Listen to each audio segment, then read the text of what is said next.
شیخ Saadi سفر کر رہے تھے، ساتھ ان کا گدھا تھا۔ ایک گاؤں میں پہنچے تو رات پڑ گئی، سردی کے دن تھے۔ رات بسر کرنے کا ٹھکانہ تلاش کرنے لگے، گاؤں والوں میں سے کوئی ٹھکانہ دینے پر رضامند نہ ہوا۔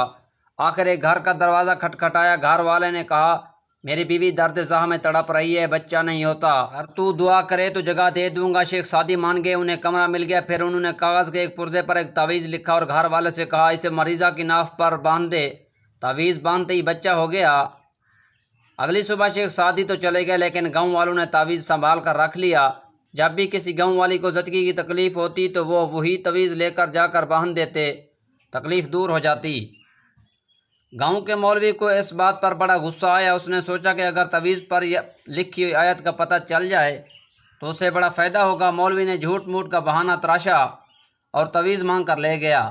اسے کھولا تو لکھا تھا، یا اللہ، میں اور میرا گدھا اب آرام سے آئیں، ٹھکانہ مل گیا ہے، باقی تو جانے اور تیرا کام جانے۔